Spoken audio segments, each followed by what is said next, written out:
임마누엘 찬양대의 귀한 찬양에 감사드립니다. 오늘은 그리스도의 마음을 품으라 라는 제목으로 하나님의 말씀 전하도록 하겠습니다.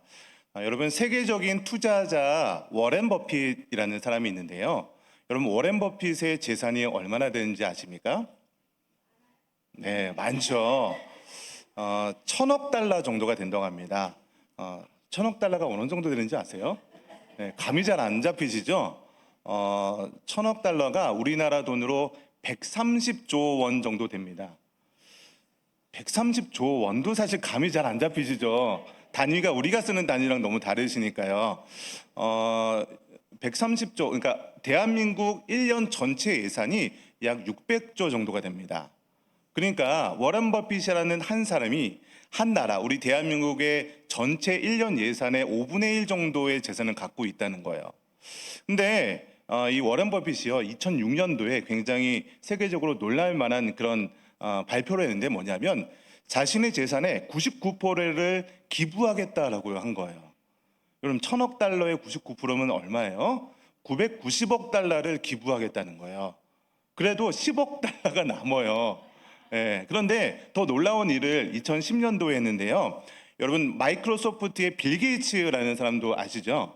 예, 이 워런 버핏하고 빌 게이츠가 2010년도에 기빙 플래지라는 운동을 시작했어요. 이게 뭐냐면 전 세계에 이제 억만장자들이 전 세계적으로 보면 많을 거 아니에요. 그래서 그분들한테 이런 운동을 하자고 제안을 했는데 자신의 재산의 50% 이상을 기부하자라는 것을 약속해라. 이런 운동을 펼쳤어요. 그럼 전 세계에 있는 부자들이 미쳤다고 내가 재산의 50%를 기부하겠어? 라고 생각할 수도 있겠죠. 그런데요, 2025년도 기준으로 전 세계 30개국에서 250명 이상의 그런 억만장자들이 자신의 재산 50%를 기부하겠다라고 서명했다는 거예요. 여러분, 굉장히 놀라운 일이죠. 여러분, 이 워런 버핏이 이렇게 얘기한 이유가 있습니다. 나는 운이 좋았을 뿐이다. 나는 1930년에 미국에서 태어났고 투자에 재능이 있었다. 그러나 이것은 내가 혼자 한 일이 아니다. 미국의 좋은 시스템, 좋은 교육, 좋은 환경이 있었기 때문이다. 이 돈을 나보다 더 필요한 사람들을 위해 쓰는 것이 맞다라고 이야기를 했어요. 여러분, 정말로 놀라운 일이죠. 여러분, 이렇게 세상에 가장 부유한 사람이 자신의 거의 모든 것을 포기했다는 거예요. 여러분, 그런데요, 2000년 전에 이거보다 훨씬 더 놀라운 일을 하신 분이 있는데 바로 예수 그리스도께서, 하나님이신 예수님께서 자신의 전부를 포기하셨다는 거예요. 여러분, 워렌 버핏은 99%를 포기했죠. 그러나 예수님은요, 자신의 모든 것을 포기하신 분이라는 거예요. 여러분, 그래서 오늘 설교 본문에서 바울은 이렇게 얘기하는 거예요. 너희 안에 이 마음을 품으라. 곧 그리스도 예수의 마음이니. 여러분, 오늘 설교는요, 복잡하지 않습니다. 오늘 설교 제목이 뭐죠? 네, 그리스도의 마음을 품으면서 살아가라는 거예요. 다른 얘기가 없습니다. 여러분, 이해하셨죠? 그럼 오늘 이제 설교는 끝났으니까 저는 이만 내려가도록 하겠습니다. 라고 하면 좀 아쉬우니까 오늘 이 그리스도의 마음을 품기 위해서, 그렇다면 그리스도의 마음이 무엇이고, 그러면 어떻게 그리스도의 마음으로 살 것이고, 그렇게 그리스도의 마음으로 살았을 때 우리의 삶 가운데 어떤 결과가 나오는지 세 가지로 살펴보도록 하겠습니다. 첫 번째, 그리스도의 마음이 무엇인가 라고 봤더니 세상과 정반대로 사는 삶이라는 거예요. 여러분, 오늘 본문 5절 말씀인데요, 우리 같이 한번 오늘 본문 5절 한번 읽어보겠습니다. 시작. 너희 안에 이 마음을 품으라. 곧 그리스도 예수의 마음이니. 여러분, 사도 바울은 이렇게 얘기하는 거예요. 너희 안에 그리스도 예수의 마음을 품으라는 것이죠. 여러분, 그렇다면 그리스도 예수의 마음은 무엇일까요? 오늘 본문 6절에 그 내용이 나오는데요, 6절을 보시면요, 그는 근본 하나님의 본체시다 라고 이야기를 하고 있어요. 여러분, 예수님은 본질적으로, 본체라는 것은요, 본질을 의미하는 거거든요. 그러니까 예수님은 본질적으로 하나님과 동일한 분이시다 라고 얘기하고 있어요.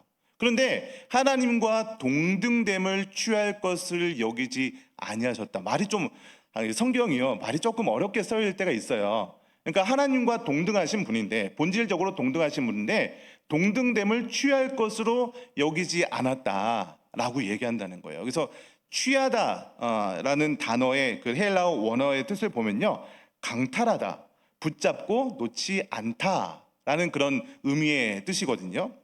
여기서 중요한 것이 무엇이냐면 내가 아직 소유하지 않은 것을 소유하려는 그런 마음이 아니라 이미 소유하고 있는 것을 붙잡고 놓지 않으려고 한다라는 그런 단어가 취하다라는 단어거든요. 그러니까 그것을 취하지 않겠다고 하잖아요. 그러니까 예수님은요, 이미 하나님과 동등한 자격을 이미 갖고 있는 분이세요. 근데 자신이 이미 가지고 있는 하나님과 동등된 권리를 붙잡고 내려놓지 않겠다 이렇게 한 것이 아니라 이 모든 것을 내려놓겠다라고 이야기를 했다는 거예요. 여러분, 예수님께서는요, 하나님과 동등된 분이세요. 하나님처럼 신이세요. 모든 능력을 가지고 있는 분이십니다. 그렇기 때문에 굳이 예수님께서는요, 그 모든 것을 내려놓지 않으셔도 되겠죠.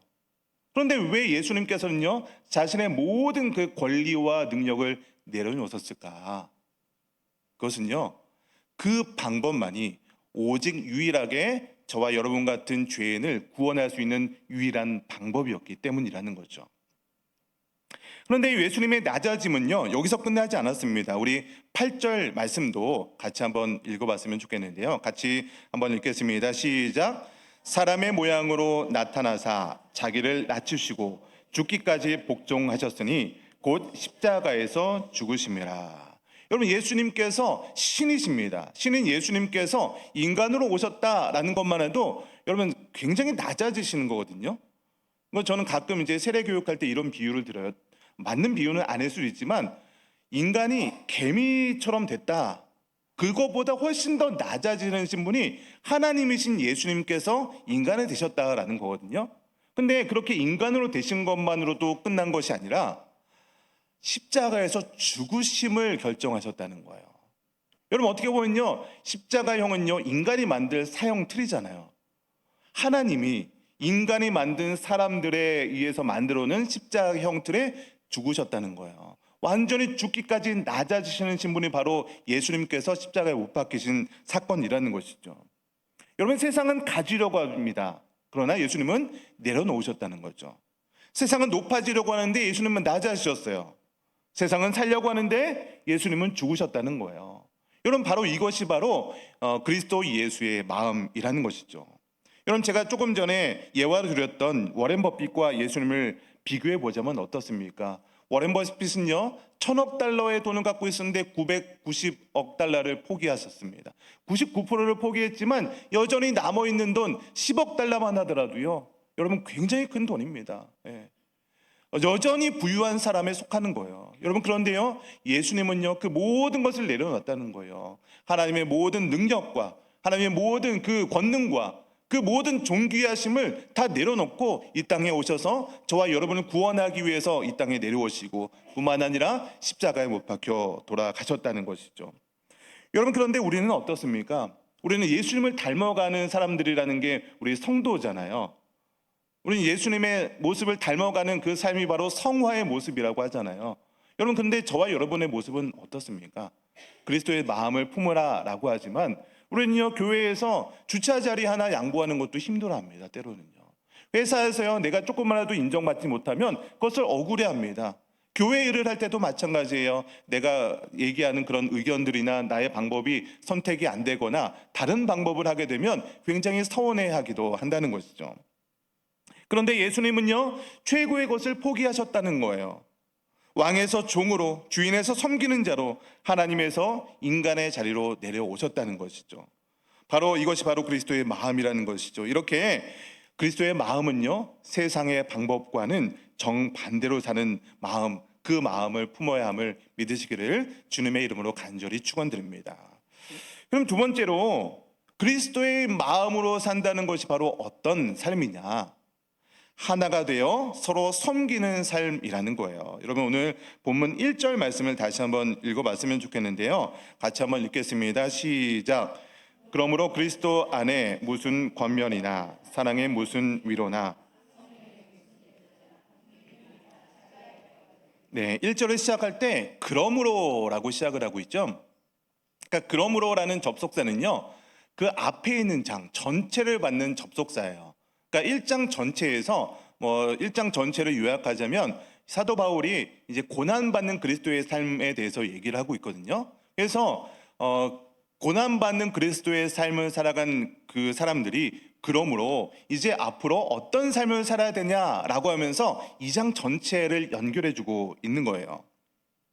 1절에서 말하는 것은 간단합니다. 우리가 그리스도 안에서 권면과 위로와 교제와 긍휼을 경험했다면 이제 하나가 되어야 된다라고 하면서 2절을 얘기하고 있는 거예요. 여러분 2절 말씀도 같이 한번 읽어봤으면 좋겠는데요. 시작. 마음을 같이하여 같은 사랑을 가지고 뜻을 합하여 한 마음을 품으라. 여러분 여기서 연합을 강조하고 있는 것이죠. 같은 마음, 같은 사랑, 같은 뜻, 한 마음을 가지라라고 이야기하고 있다는 거예요.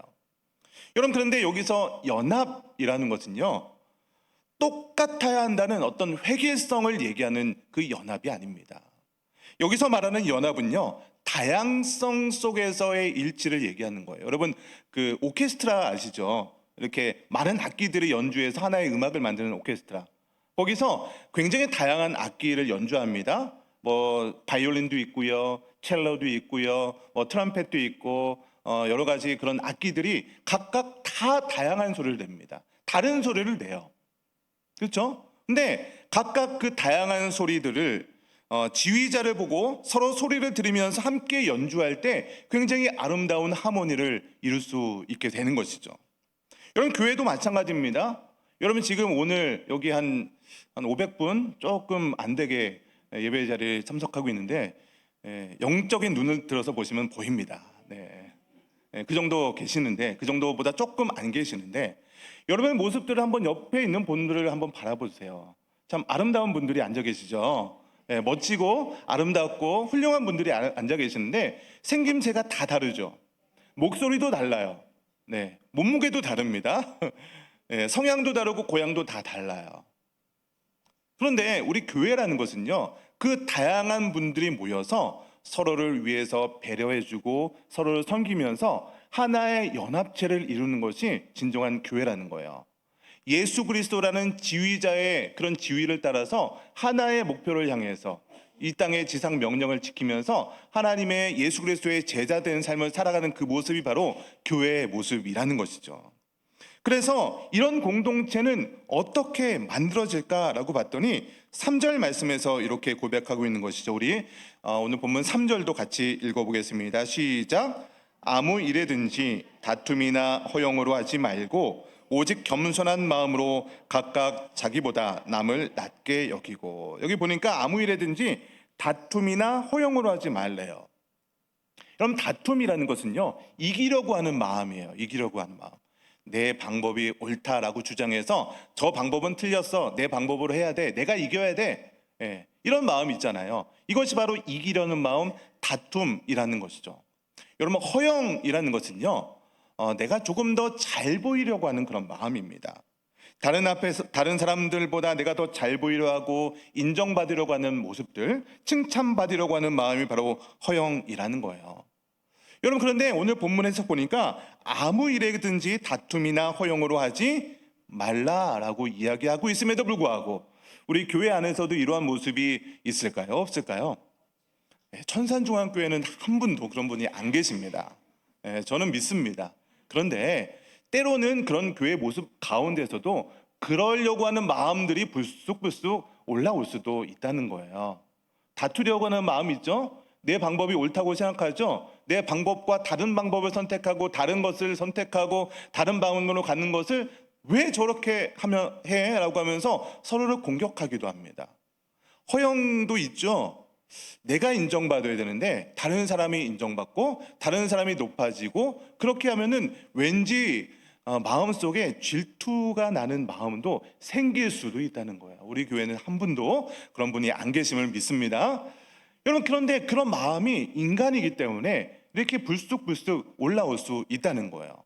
그래서 사도 바울이 권면하고 있는 것은 무엇이냐면 이렇게 아무 일에든지 다툼이나 허영으로 하지 말고 오직 겸손한 마음으로 각각 자기보다 남을 낮게 여기래요. 아, 저 사람이 나보다 낮은 거구나, 이렇게 여기라는 게 아니죠. 저 사람 이게 틀려서 낮구나. 우리 한국말은요 참 이게 뜻이 그 발음은 비슷해도 뜻이 다 달라요. 그래서 정확히 이해를 하셔야 됩니다. 저 사람이 나보다 더 좋은 사람이다. 저 사람의 의견이 더 맞습니다. 내가 겸손하게 나를 낮아지게 하고 저 사람들을 더 높여주고 세워주라는 의미예요. 그래서 다툼이나 허영으로 하지 말고 대신에 다른 사람이 나보다 더 좋습니다, 훌륭합니다, 세워주는 것이 교회의 모습이고 그런 모습을 살아가라라고 얘기하고 있다는 것이죠. 여러분 4절 말씀도 볼까요? 우리 4절 말씀 같이 읽어보겠습니다. 시작. 각각 자기 일을 돌볼 뿐더러.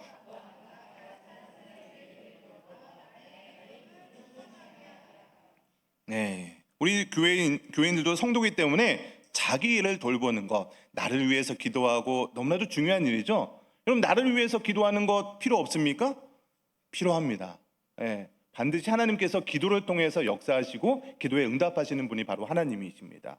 그러나 각각 자기 일을 돌볼 뿐더러 또한 뭐라고 얘기합니까? 각각 다른 사람의 일을 돌보라. 그러면서 그것이 바로 나의 기쁨이 충만하게 하는 것으로 채워 넣으라는 거예요.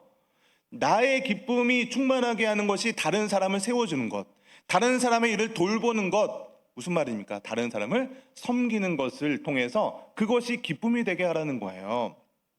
이것이 바로 남을 섬기는 것이죠.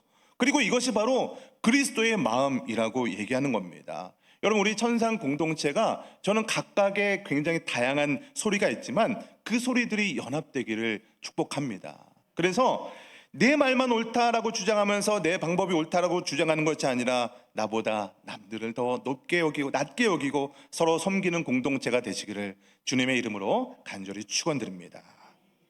마지막 세 번째로요, 그리스도의 마음으로 사는 사람들은 결국 하나님께서 높여주신다는 것을 믿으시기 바랍니다.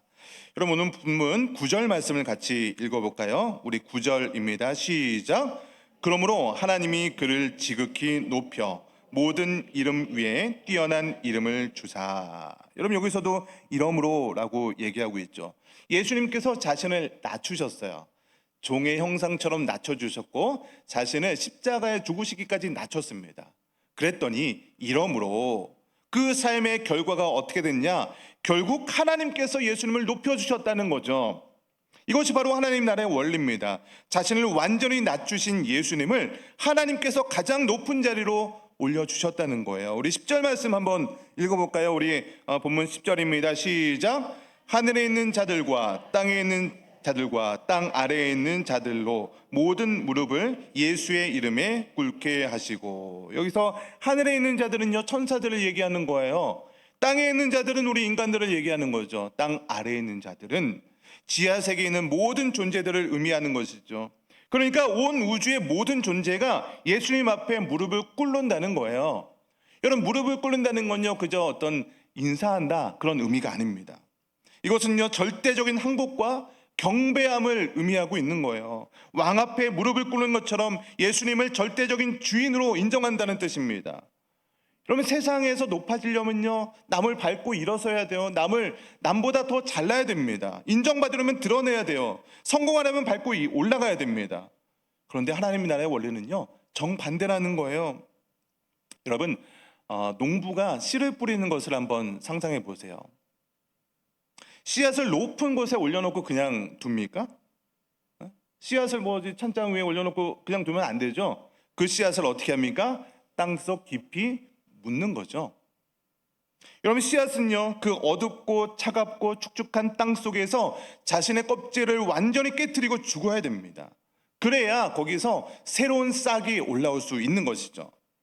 그럼 만약에 씨앗이요 나는 죽기 싫은데요, 나는 높은 곳에 있고 싶은데요 이렇게 하면서 땅에 묻히기를 거부한다면 그 씨앗은 어떻게 될까요? 그 씨앗은요 영원히 그냥 씨앗으로밖에 남을 수 없다는 거죠. 그러나 자신을 완전히 포기하고 땅속 깊은 곳에서 죽는 씨앗은요 성경에 보니까요 30배, 60배, 100배의 결실을 맺게 된다라고 말씀하고 있다는 것이죠. 여러분 이것이 바로 하나님 나라의 법칙이라는 것이에요. 죽어야 사는 것이고 잃어야 얻는 것이고 낮아져야 높아진다는 것입니다. 여러분 마태복음 23장 12절에도요 이와 비슷한 그런 구절이 나오고 있는데요. 우리 자막을 보시면 마태복음 23장 12절 말씀 같이 읽겠습니다. 시작. 누구든지 자기를 높이는 자는 낮아지고 자기를 낮추는 자는 높아지리라. 여러분, 이것이 바로 영적인 원리라는 것이죠. 예수님의 낮아짐이 어떠한 결과를 가져왔는지 여러분, 우리 성경을 통해서 너무나도 잘 알고 있지 않습니까? 하나님이 예수님을 지극히 높여서 모든 이름 위에 뛰어나게 하셨다는 거죠. 모든 무릎이 예수님께 무릎을 꿇게 되고 모든 입이 예수를 주로 시인하게 하신 분이 바로 하나님이라는 거예요. 예수님이 나 자신을 낮아지게 했을 때, 내 모든 것을 포기하고 내려놨을 때 그 사람을 하나님께서 높여주셨다는 거죠. 여러분, 그렇다면 저와 여러분도 어떤 삶을 살아야겠습니까? 내가 높아지려고 하고 내가 성공하려고 하고 내가 노력하고 내 힘을 의지하는 사람은요, 내 힘으로밖에 올라갈 수 없습니다. 그러나 오히려 하나님의 말씀을 한번 의지해 보는 거예요. 그래, 세상은 분명히 내가 자기 개발을 해야 되고 어떤 스펙을 쌓아야 되고 남을 밟고 일어서라 라고 얘기하지만 하나님께서 분명히 이렇게 얘기하셨어.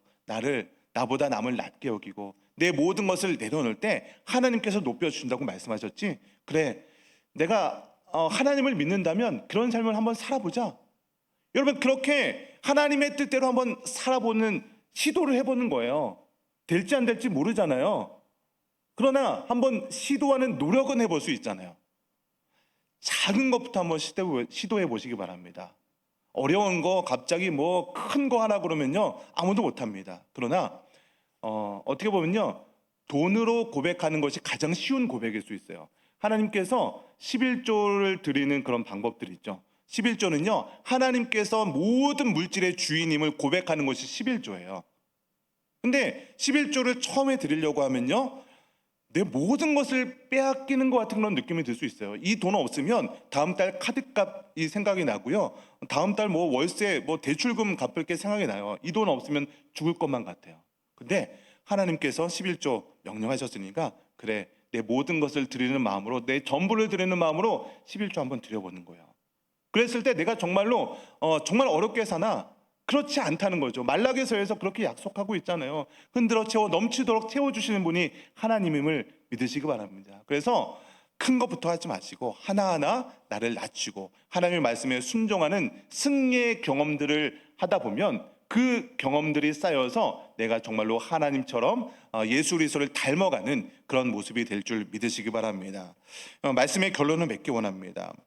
여러분, 그리스도의 마음이 무엇인지 오늘 말씀을 통해서 살펴봤습니다. 첫 번째는요, 그리스도의 마음이 무엇이냐? 세상과 정반대로 사는 마음이라는 것이죠. 세상은 가지려고 합니다. 높아지려고 하고 살려고 합니다. 그런데 예수님은요, 낮아지라고 얘기하는 거예요. 내려놓으라고 얘기하고 포기하라고 얘기합니다. 우리가 그 마음이야말로 우리가 품어야 될 마음인 줄 믿으시기 바랍니다. 두 번째는요, 그리스도의 마음으로 사는 것이 어떤 것이냐면 하나가 되어서 서로 섬기는 삶을 살라라고 얘기하고 있습니다.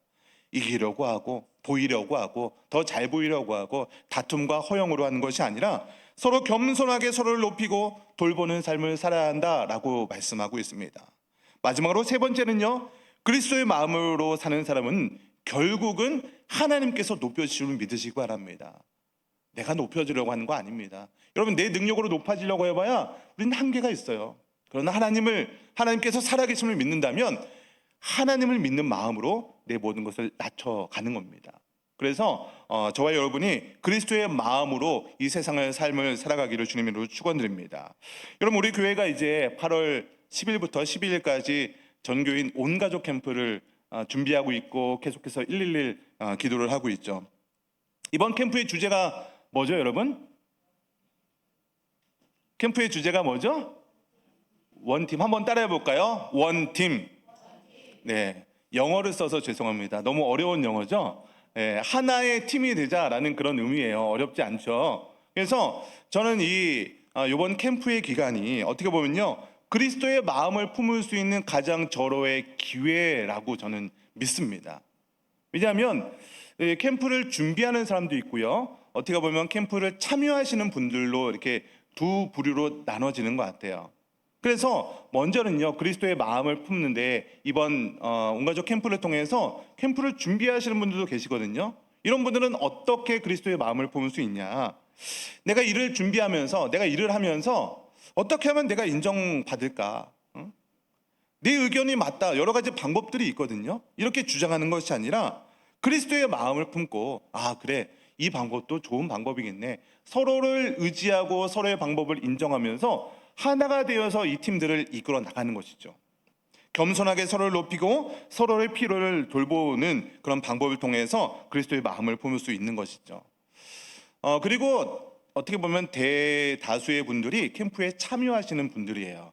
그래서 어떤 분들은요, 이 캠프를 왜 하려고 하냐, 이렇게 많은 물질과 시간과 자원을 들여가면서 왜 이렇게 캠프를 하냐라고 하면서 많은 다양한 의견들, 또 여러 가지 소리들이 있을 수 있습니다. 아까 제가 연합이 뭐라고 했습니까? 연합이 다양한 소리들이 모여서 하나의 하모니를 이루어가는 것이죠. 담임 목사님과 당회에서 또 교육자들이 또 이 모든 준비팀들이 정말로 작년부터 시작해서 이 캠프를 준비하고 있습니다.